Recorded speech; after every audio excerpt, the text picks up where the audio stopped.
Continuamos aquí en Empresa 360 y siempre hablamos justamente de cómo gestionar mejor una empresa y cómo fomentar a los líderes en un momento de cambio que tenemos, no aquí en Argentina nada más, sino en forma global.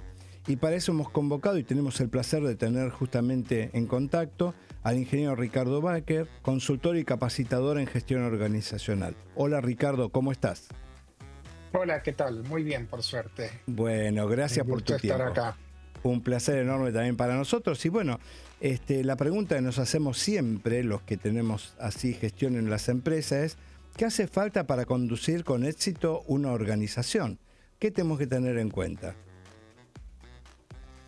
Bueno, pregunta muy amplia con muchas respuestas y que además aplica justamente a todo tipo de organizaciones. Dijiste bien la palabra organización porque esto puede ser una ONG, puede ser una empresa o puede ser un Estado o un gobierno, ¿no? Ujú. Entonces, estos principios se aplican a todo. En principio, lo que es obvio es que cualquier situación en general es suficientemente compleja, tal que solamente un equipo mancomunado y diverso puede conducir y llegar a resultados. Entonces, el primer aspecto que uno podría mencionar es que cuando estás hablando de conducir una organización, estás hablando conducir a un equipo que logra lo que la organización quiere lograr. Eh, Después, el segundo aspecto, y después podemos profundizar en cada uno, Claro que sí. el segundo aspecto es que independientemente de la calidad del equipo, un equipo requiere conducción Ajá, claro. y lo cual sería como un método de management, palabra que se usa poco, pero es esencial y también vamos a profundizar. Si Ujú. querés, Sí, empiezo a hablar un poco de cada uno de estos y vos me haces las preguntas, ¿no? me interesaría, El, mirá, el tema ya me das el pie para preguntarte, justamente hablas del equipo sí, y la primera cuestión que viene a la mente es ¿quién maneja ese equipo? ¿Un líder? ¿Qué tiene que tener un líder para manejar un equipo, no? ok. Bueno, se da la casualidad que estoy ahora en el coloquio de idea y hace media hora hablaba con un directivo de una empresa bastante importante argentina que es la excepción a la regla. Ellos son un triunvirato, es decir, Ajá, no tienen un CEO y lo manejan de a tres, pero dejemos eso de lado porque es una excepción. Lo claro, normal es que una organización tenga una persona a cargo. Si bien está ese caso y hay algunas multinacionales que también se manejan así por torres regionales donde es difícil saber quién lidera en el país. Pero vamos a hablar del caso más común. Y el caso más común es un líder que a mis ojos, entre otras, tiene que tener estas características. Tiene que ser alguien que fije un norte, inspire, transmita objetivos, genere una cultura, empuje la innovación, tenga un método de management y que reformule la estrategia o las tácticas con la suficiente frecuencia como para adaptarse a los tremendos cambios que estamos viviendo. Ricardo, perdón que te Hay interrumpo, pero lo que todo lo que tiraste quieras. Sí, son 5 títulos más o menos. Realmente es sí. para lo que estamos de este lado y para la audiencia. Si lo podés repetir, me Eh, encantó. Como dijiste, la fijación de objetivo, inspirar. Si lo podés repetir, me sí, encantó. sí, es como decir hacia dónde voy, es decir, qué quiero lograr, eh, que tenga un método de management que Ujú. genere una cultura, y cuando hablo de cultura, hoy en día yo pienso muchísimo en que tiene que ser una cultura de innovación, que a su vez eso requiere otras características, es decir, requiere dar mucha libertad pero inspirar como un sentido de urgencia, de cambio y de no conformarse. Claro, Pero además de inspirar, te dije que tiene que tener como un método de controlar y ver el avance y ver lo que está pasando lo cual es una supervisión, es decir, hay que dar libertad, pero la libertad no es total, no es que cada persona se mueve en su ámbito sin que sin que le tenga que rendir cuentas a alguien. Seguro. ¿Y Eh, cómo opera la confianza del líder hacia el equipo y del equipo hacia el líder en toda esta relación que vos nos comentás? bueno, es esencial porque si no es otro tipo de régimen. En general, la gente más capaz, más innovadora, requiere cierto estilo de conducción que los aliente, los motiva y los haga sentir cómodos, y repito, sin dejar de tener que rendir cuentas, porque es un poco la zanahoria eh, eh, por un lado, pero la presión por el otro, lo que se necesita. Y la combinación de todos estos 5 factores que te mencioné, no es fácil encontrarlo ni es fácil hacerlo. Es más fácil para mí como consultor decirlo, y yo Claro. como headhunter después buscaré personas que de alguna manera se arrimen, pero eso Ujú. no significa que todo el mundo ni todos los líderes sean perfectos en esto. Seguro. Y te puedo dar un ejemplo, dado que estoy en el coloquio de idea, que me parece que es muy interesante. Tuvimos una exposición del CEO de YPF, ¿no es Ajá. cierto? Y Marín, Horacio Marín, sí. y que Horacio, exactamente, que, bueno, era un ejemplo de determinación, es decir, eso sería Claro. la parte de fijación de objetivo. Vos hablás con él y tiene clarísimo a dónde quiere llevar a YPF en 5 años y en 10 años, y cuál es la prioridad y cuál es la no prioridad. Y eso es lo que él, sin la menor duda, transmite a su equipo, tal que cada uno sepa dónde quiere ir. ¿Dónde quiere ir? Seguro. Ricardo, debo confesar que he leído artículos tuyos y bueno, realmente dentro de tus artículos, en uno de ellos hablabas que el liderazgo tiene que ser claro, pero también tiene que ser humilde. ¿A qué te referís con eso de que sea humilde?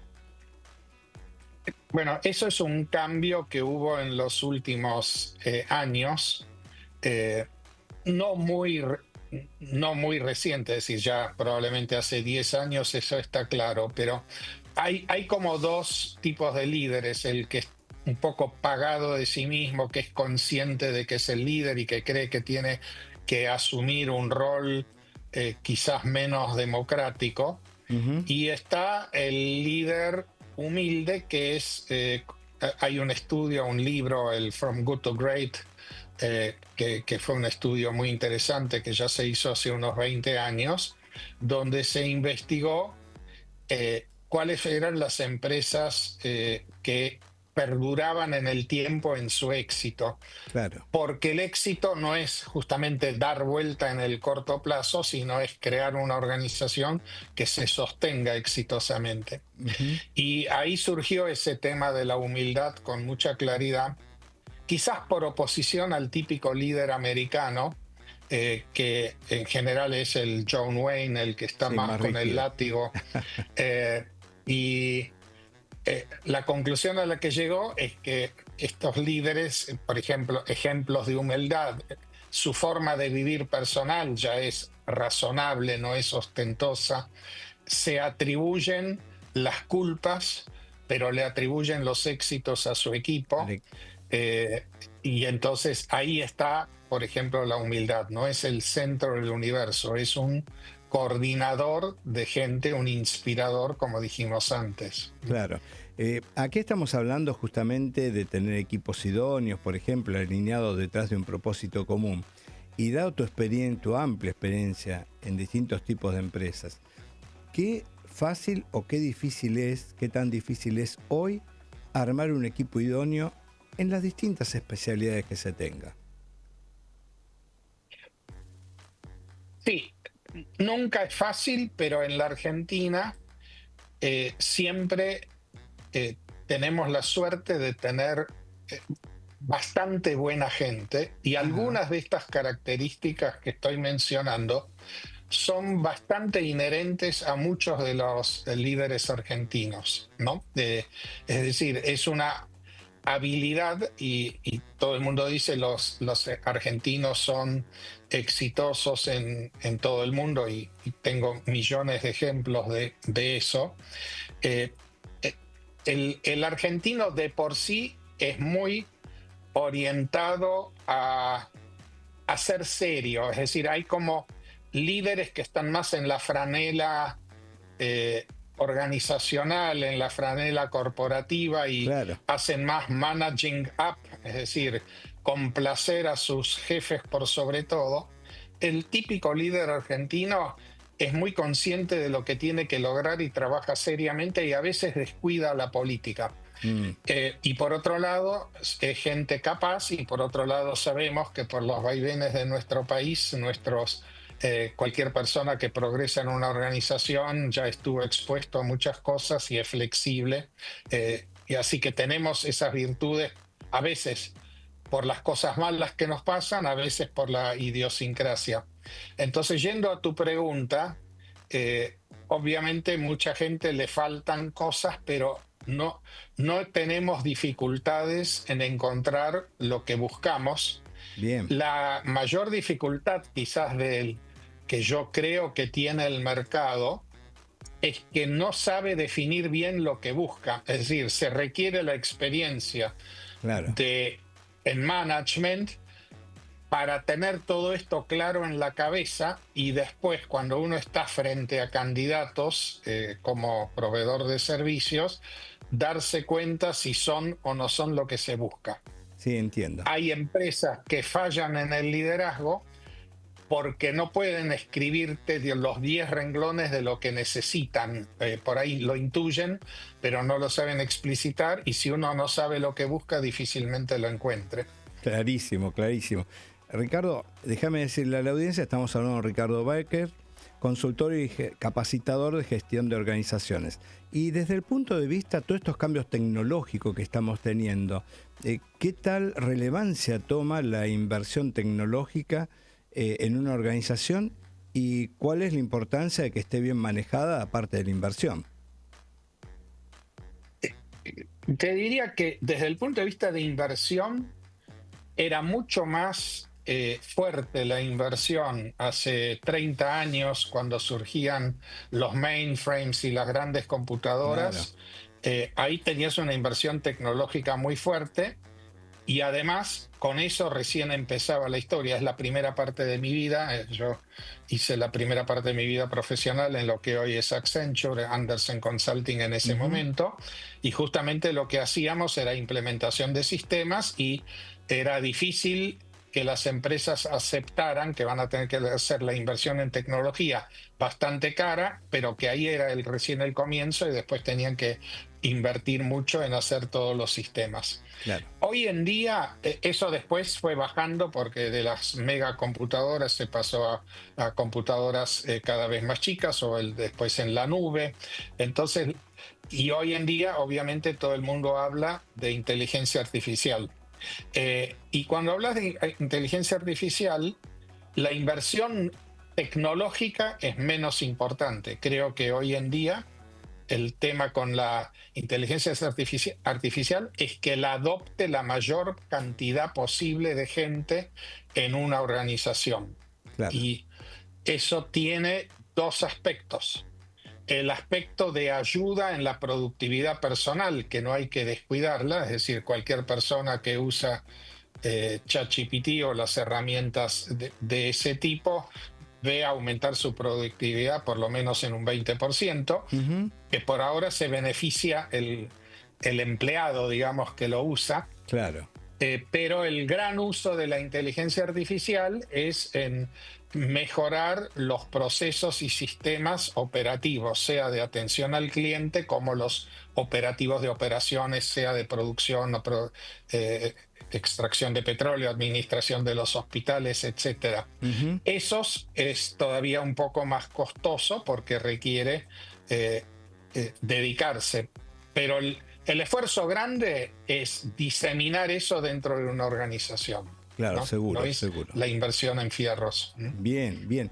Y para terminar, y un último punto, realmente hay un montón de temas que quisiera hablar contigo, pero bueno, se nos va terminando el tiempo, pero el tema de los cambios que tenemos y las crisis, ¿cómo ves que impactan en las organizaciones y cómo lo estamos liderando en Argentina? La gestión de los líderes, ¿cómo lo estás gestionando?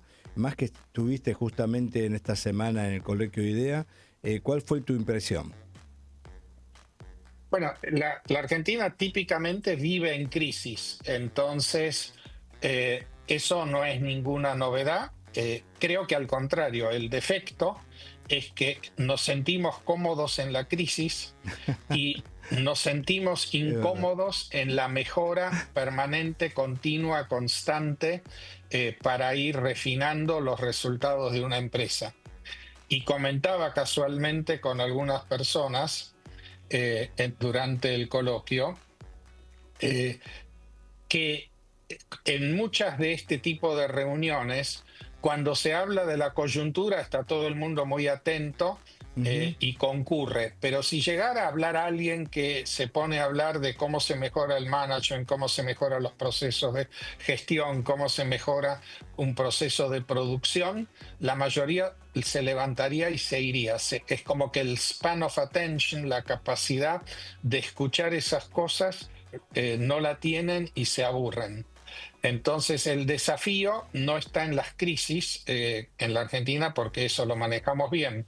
El desafío es que si hay un ambiente de estabilidad donde vos lográs ser competitivo a través de esa mejora continua y ir obteniendo resultados en cada una de las áreas, ser exigente consigo mismo cada día e ir mejorando el resultado. Entonces, en la Argentina, el desafío es la tranquilidad, no la crisis. No la crisis, brillante, brillante, muy buena definición. Ricardo, muy agradecido de tu tiempo, realmente muy útil todos tus conceptos y bueno, realmente creo que nos sirven para tenerlo en el día a día cuando tenemos que gestionar cualquier tipo de organización. Así que muy agradecido y bueno, volveremos a encontrarnos aquí en Empresa 360 en algún momento también. Así que muchas gracias. Será un gusto y muchas gracias por tu llamado y que tengas una muy buena semana. ¿Mm? Gracias, gracias Ricardo.